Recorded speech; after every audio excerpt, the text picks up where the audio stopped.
توشہ case میں فوجداری کارروائی کا معاملہ، چیئرمین پی ٹی آئی نے اپنا 342 کا بیان ریکارڈ کروا دیا ہے۔ چیئرمین پی ٹی آئی نے اپنے ریکارڈ کروائے گئے 342 کے بیان پر دستخط کر دیے ہیں۔ چیئرمین پی ٹی آئی نے حلف پر بیان دینے سے انکار کر دیا کہ میں اپنی طرف سے شواہد عدالت کے سامنے پیش کرنا چاہوں گا۔ اسلام آباد کی ضلعی عدالت میں سماعت کے دوران سیشن جج نے چیئرمین پی ٹی آئی کو روسٹرم پر بلا کر کہا کہ میں سوالات سنا رہا ہوں، جوابات دینا چاہیں تو دیں۔ چیئرمین پی ٹی آئی کو روسٹرم پر پیش کرے، عدالت سوالات آپ کو پڑھ کر سنائے گی، باقی آپ کی مرضی۔ اس حوالے سے بات کرتے ہیں زمان مغل سے۔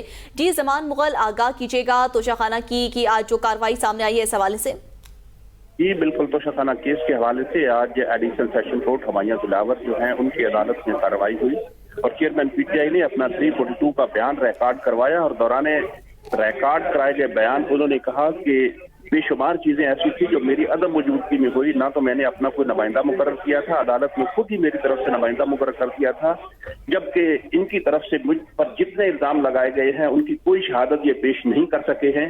اور آخر پہ جا کے جب عدالت نے کہا کہ آپ اس کے اوپر جو ہے وہ بیان حلفی اپنا دیں گے تو انہوں نے کہا کہ میں اس کے اوپر بیان حلفی نہیں دوں گا، بلکہ میں اپنے اس پہ گواہ پیش کروں گا اور اس کو ثابت کروں گا کہ مجھ پر لگائے گئے الزامات جو ہے یہ بے بنیاد ہے۔ تاہم جو بیان توشہ خانہ میں چیئرمین پی ٹی آئی نے دیا ہے اس پر انہوں نے اپنے دستخط کر دیے ہیں۔ جی بہت شکریہ زمان مغل، ہمیں آگاہ کر رہے تھے۔